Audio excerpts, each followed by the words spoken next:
head. I've had heads, zines as big as a 55-gallon drum. And some of the berries are as big as the end of my finger, where normally they're about half that size. Wow. So I called Terry, I sent the clippings out, they got them in the test fields. We already named it, we named it Tennessee.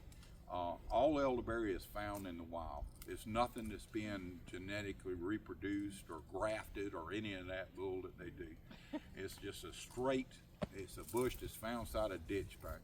I've got a friend in North Florida, he runs his whole operation off of elderberries that grew wild right down the road from his farm. They're all the same. The names, this one is Adams. It actually came from Adams, New York, if you know where that's at in the upper part.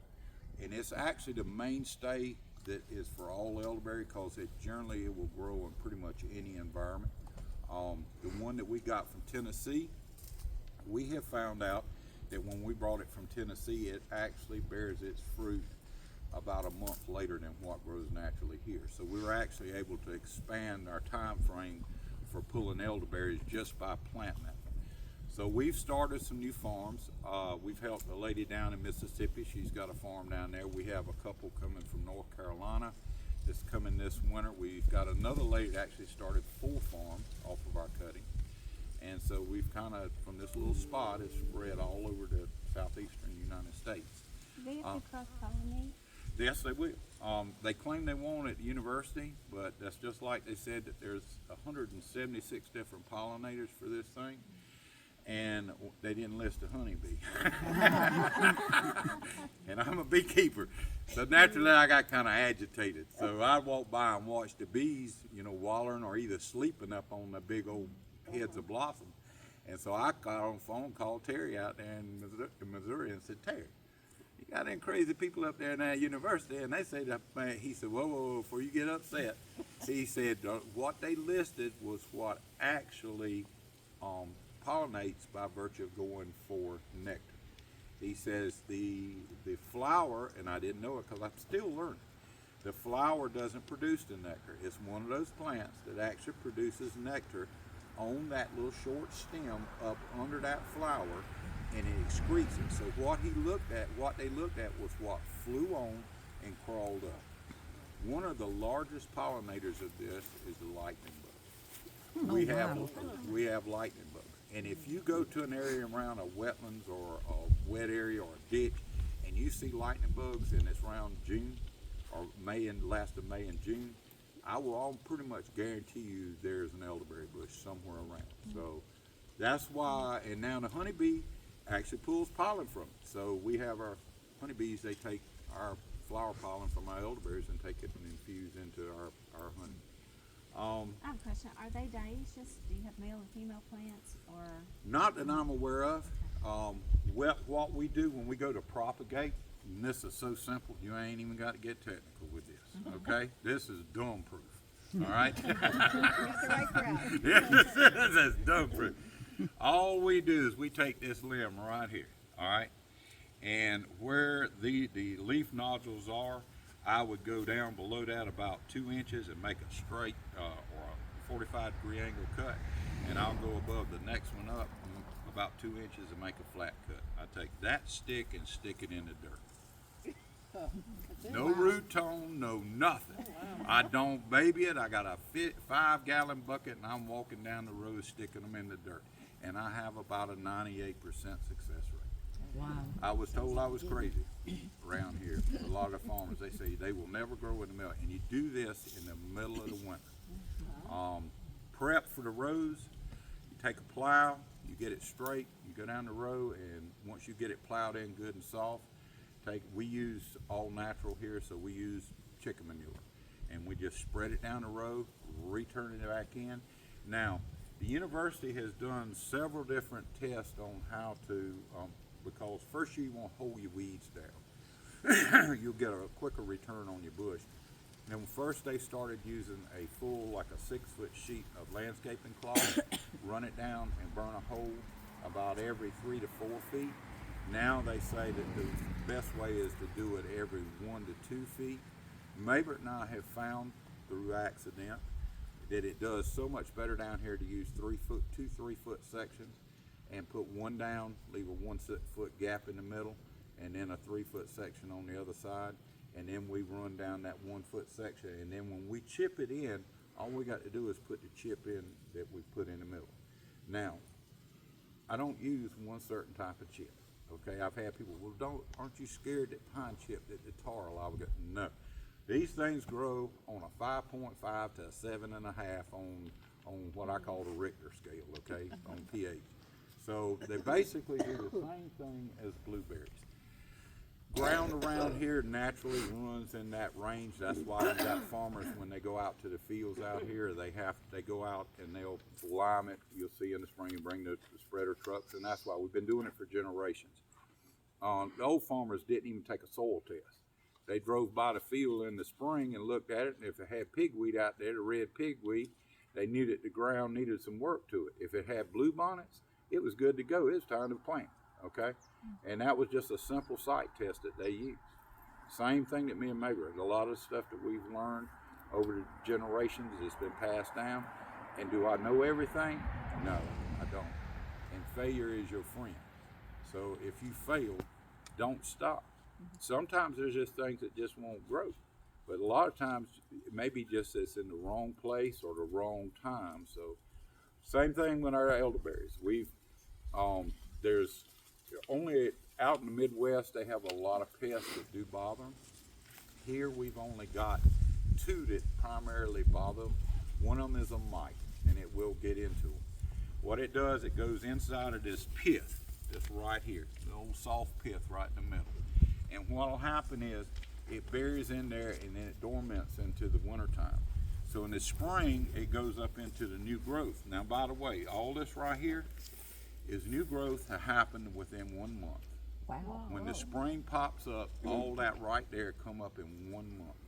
We cut them back at on the third end of the 3rd year, and that way we get a larger head, because if you leave it bunched up and don't take care of it in the middle of the winter, you're gonna get another spur off, and the more it branches off, the smaller the head's gonna come up on it. So you want a good, big, vibrant head, because believe me, it takes a lot less time going along messing with a larger head than it does messing with all those small ones. So, but the mite gets in that pith. The only insecticide that we use here is neem oil, which is a cold pressed leaf-based oil. It's organically proven, okay? And I'm not organic. I don't claim to be and don't want to be, because it's a government program that costs a lot of money that you get no return off of. So we'll take it, when I cut this stump back about 2 to 3 feet, what I'll do is take a backpack sprayer, go through, spray the open wound like this right here. I'll just shoot it all over and around it. It kills the mite. When the spring comes up, then you got a big vibrant flower. If you don't, you got a curled up leaf, and the flower implodes on itself and won't produce a berry. So you have to kind of watch. The other one, the pest that we have around here is the Japanese beetle. Real easy to fix. You got to break the cycle. You can't let somebody thinking it's going to break itself. The more bugs you have, the more larvae they lay in the ground, and they're going to come up and they're going to work on your grapevine, they're going to work on your elderberries, they're going to work on anything that they like. You can tell, because there won't be a leaf left. Go to Walmart, get one of those hang-up traps, and it has a pheromone pad on it, and they'll go straight to it. Now, don't play stupid and come out here and hang it out. Well, I see a lot right here. I'm going to hang it in here, because what's going to happen is it's going to draw them right into your patch. They're going to eat the leaves and then jump in the trap. So you didn't fix anything. So what you want to do is get about at least 20 to 50 feet off from it, or even a little bit further. For instance, here, I'll just take the wood line and I'll go all the way around and hang those traps. When we first started, I was literally making every morning going and emptying a full bag. Wow. I had a lot of happy chickens. Okay? And maybe it was walking behind me with a bucket full of hot water, and as fast as I'd dump them and kill them, we took them out there, we filled the bucket up, dumped them, chickens got it. This year, I hung them, and I had this amount for the whole year in every bag. So that'll tell you you got to break the cycle. If you don't, they're going to come visit with you. Just keep that in mind. The other pest that we have is a 4-legged pest, the deer. They love these things. But there's a quick fix. Preach on. It's I a need to hear this. very quick fix. We don't use any soap around here except what Maverick makes. So the only commercial soap we go and buy Irish Spring. I read that. It really works. And we'll take it and cut it into 4 pieces, put it in a pair of old pantyhose or a piece of cheesecloth. Now I'll have people say, "Oh, I'm going back to try it," and then they come out and say, "Well, it don't work." And I'll look at you right square in the eye and say, "I'll tell you exactly what you did. You got lazy. You ground it up and chucked it on the ground." Well, yeah. No, that doesn't work like that. You take it and hang it nose high. I've learned all my life. Deer smell at this level. They literally waiting for the heat to rise and the cold to sink, and it causes a whirlwind effect that they can smell and tell direction and pest or anything that's going to bother them. So when you watch a deer, it's constantly at this level unless it smells something, and then it backs up. So we take them, put it on little sticks, and we'll hang it about every 10, 15 foot in the road. And then where we find the trails coming out, we'll put it. And don't have any. This year, we were so bogged down that I got over there, I put out manure and everything, got the bushes all cut at the other farm, and I forgot to put it out. I lost 5 full rows real quick. And I mean, they took them down to the nub. Now they came back up. They really resilient. To them it was just like I'd gone and cut them back. But we lost berry production on it. So that's one of the things that you can do to slow that up. So What time of year do you cut them back? you dead of winter, right while it's cold, miserable, and everybody is unhappy.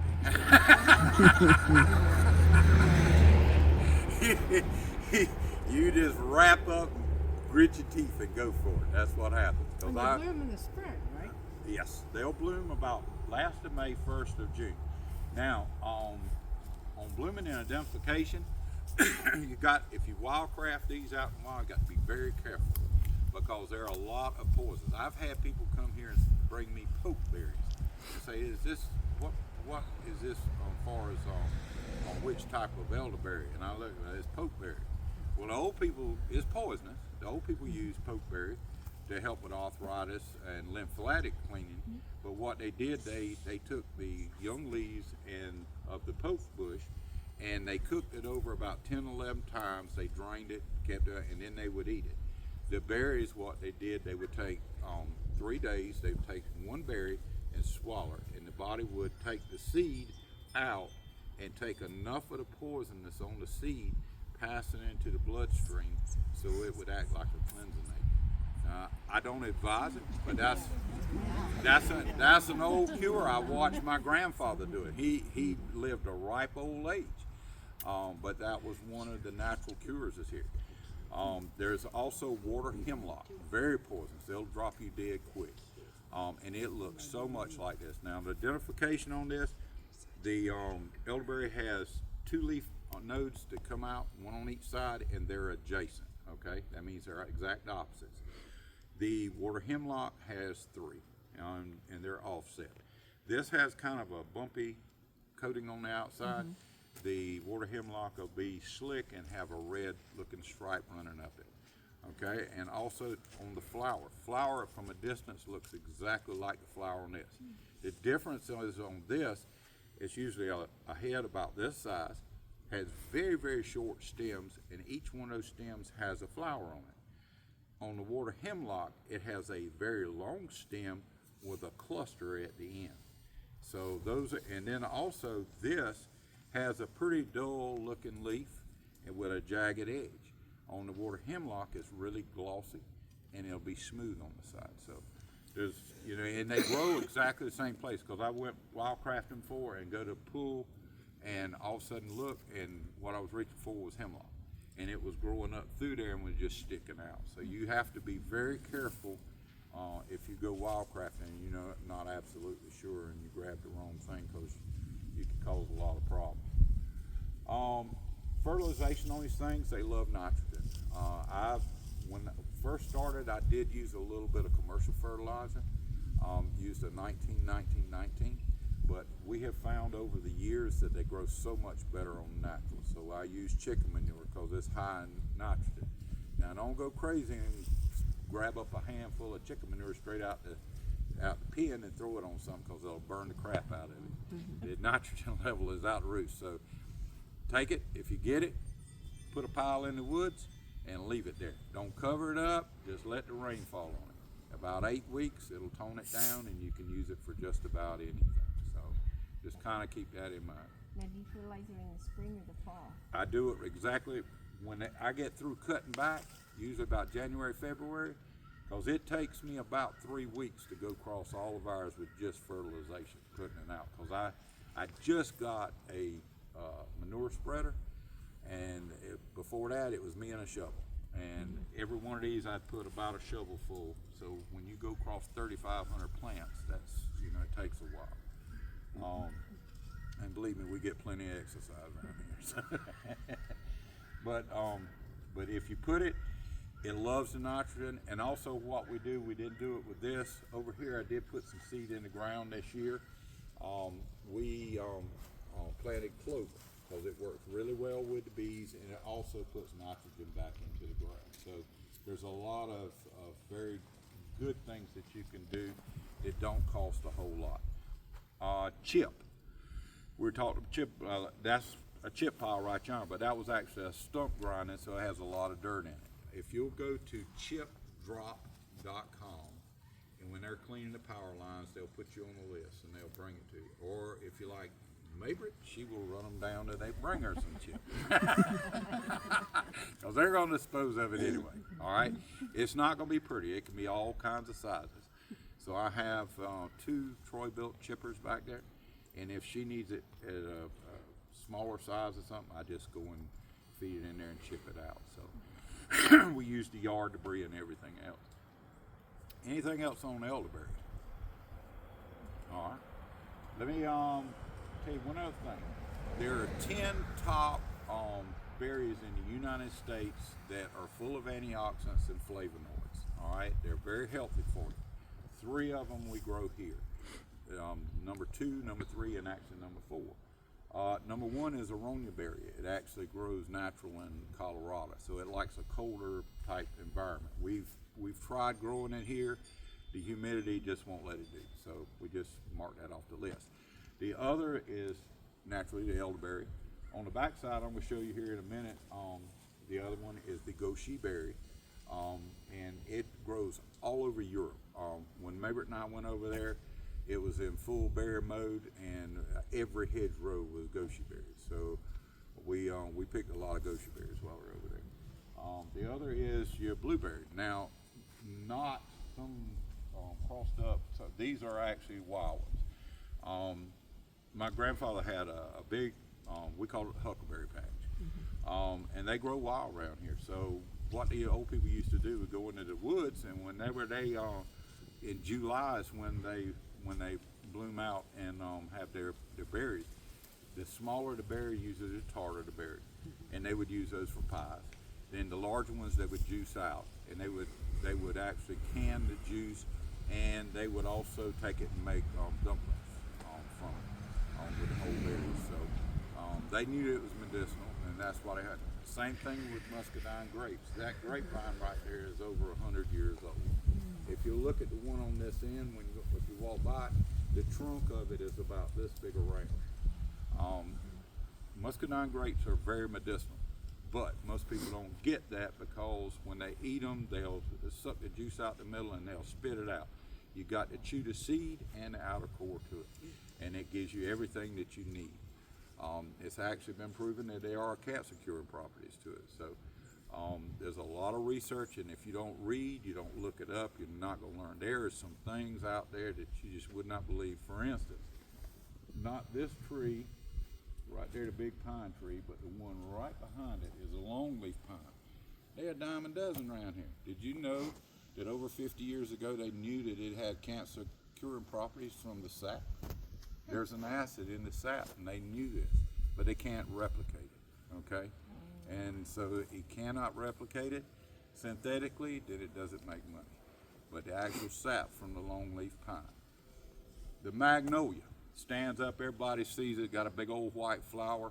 Do you know why the old Southern men always call their wives or girlfriend or whatever their sweet Southern magnolia? It's because of the blossom. And the blossom, they would take the blossom and actually wrap their breasts in it to keep breast cancer away.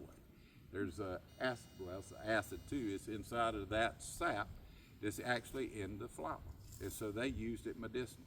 They also made a tea from the bark.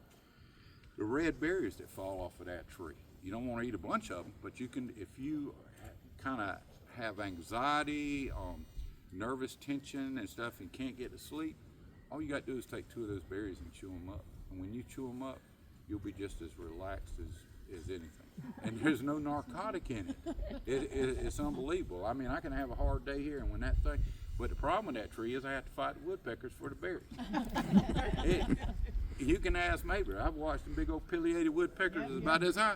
They crawl up there and they'll get in a fight and knock one of them out, and he'll be floundering on the ground. They'll come down there and beat his tail and go back and take the rest of it. She actually, and another thing is like the wild cherry. It's very medicinal, and we have them grow around here. There's one on the other side on that fence, and watch the woodpecker hang upside down like a bat and sit there and just ate itself silly off of it, okay?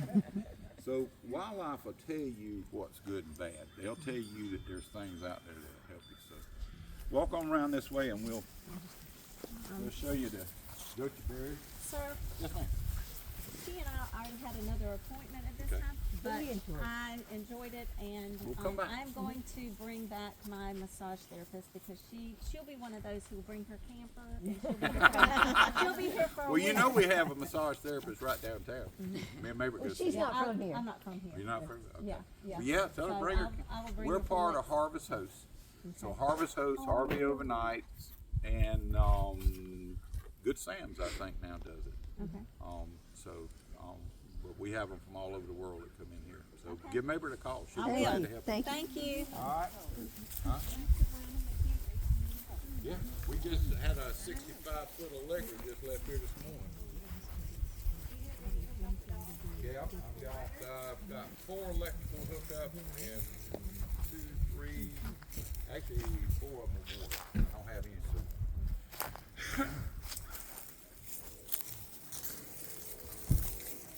Alright, here's one of, I ain't gonna say it's a failure. You can take a look at it. That's white sage, alright? I bought 50 of those, $5 a pop, and that's the only one I got left. White sage. And you look around and you see the blue bottles hanging around. You saw them out here. That comes from way back. A lot of the earlier people that settled in this area came from down around the islands and all. So there was a little twist in there between Christianity, paganism, and everything else. And that believe in the haint. My grandmother believed in the haint. Very religious. I just learned about that. Yeah. And she would actually scream at us out the back door when we was playing and it got dark. And she said, "You need to get in this house or the haint's going to come across that field and get you." Did you have a blue door? Yeah. Yeah, there's actually a color called haint blue. Yep, You can yep, go get yep, it. yeah. But the blue bottles were hung up. What they would do is, and they used other colors, they would hang them in trees so that they would gently tap together so that they would keep the haint away. Now, they would smudge the house, and Mabel has smudges for sale. And most of them made out of white sage, if they could get their hands on it. And there is actually a scientific purpose for that, for smudging. Most people did it, they did it as a religious, but it actually, white sage has been found that it actually purifies the air, the smoke from that white sage. So if you have impurities in the air and you go in and you can say your prayers or whatever, but take that smoke, it actually kills stuff that could actually cause you viruses and things like that. So it's amazing how some beliefs down the road that there was actually a scientific reason that it was done. So, but yeah, they like a really poor soil, and this is about the worst place I got in the corner, and that's the best I could do. So Mabel and I just kind of had to look at, and there's certain things we cannot get by growing it, and we have to get it from other producers. So, I didn't hear what you said that you planted. that's white sage. I see that. Yeah. Lemongrass, very medicinal plant. Come on around. I don't know if you've ever smelled it, but this is lemongrass. You can use it in your culinary.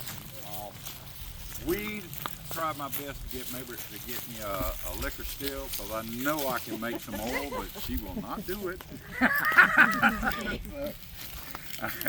I have to resort to just, I'll cut it and we'll dry it. So we'll take it and dry it, and we use it in a lot of the stuff that we make, teas and things like that.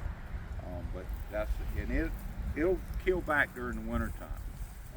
If you cover it up, a lot of times you get it to come back. And especially stuff like this, if you know that your lower temperatures is going to mess with it, you can plant it on the south side of your house. For instance, at the other farm, and a lot of people, Hippocrates said it. He said, when you come to me, tell me what's wrong with you. Before he would ever issue a cure for anything, he wanted you to understand what was causing your problem, not what I'm going to do to try to help you and then it not help you. All right. So a lot of our problems are self-inflicted. A lot of the foods you go and buy, anything in a box, bad. If you ever look back there and you can't pronounce the word or what's in it, throw it back on the shelf. Mabry, as good as she is sometimes, she bought some lemon juice, because we have to raise the acidity in some stuff that we work with. And she bought, it was in a hurry, she bought 2 bottles of plain lemon juice right off the shelf, name brand bottle. And we were sitting back there, I'd fix me a drink, and I was sitting in front of the fireplace, and she had the bottle, and she's always reading everything. And she's writing down stuff all the time. And she got to reading, and she saw that it had ingredients in lemon juice. Now, why in the heck would you put ingredients in lemon juice? Because it's already acidic. It don't even make sense. It don't need to be preserved. So she looks them up. 2 of the ingredients were embalming fluid. What? Oh, wow. Yes. Oh, my. They were actually used as embalming fluid. So Mabry took the bottles and chucked them in the trash can. And it just happened. I reckon the man upstairs just kind of looks at us sometime. He turned around, and I just all of a sudden remember, I got a lemon tree at the other farm. It's on the back of the house. Went over there, 4 bushels of lemons hanging off of it. Wow. And then she's got a basket of them in there today. So when I planted a tree, it was out of anger. When I come out the house, I was tired of dragging it in and out and in and out, and I stuck it in the ground. Well, I just, lo and behold, I stuck it on the south side of the house, next to the air conditioner. Every time the heat pump turns on, it blows warm air through it, and the condenser puts water out, so it self-waters. Oh. And all I do is go by once a year, throw some Epsom salts under it and some chicken manure, and that's it. And we'll end up with anywhere from 3 to 4 bushels of fresh lemons that are about this big. Wow. And she takes them and cuts them up, and she'll run them through the freeze dryer. And so we have fresh, good lemons to use back in our product. So funny how things like that happen. This right here is goji berry nut. It does have a sticker on it, so be careful. And there's actually some berries still left on here. You can see there's a couple of them, they're little small orange berries. Now it puts on a little purplish white blossom. The berry is like the elderberry. It's extremely high in vitamins. It's also good. What kind of berry? Goji berry. G-O-J-I, I think is how it's spelled. But it's pretty evasive. It come originally from Europe. It's all over every hedgerow, everything. And they grow it usually for safety because it has a thorn on it, okay? And that's why. But the berry doesn't have a big, robust, sweet, and you'll learn a lot of things that are very good for you, they just kind of bland. They just, if I was walking through the woods and I was in a survival situation, one of my first cookies would probably be the elderberry. Now, would it be for taste? No, because it's not a robust, it's kind of like an earthy taste to it.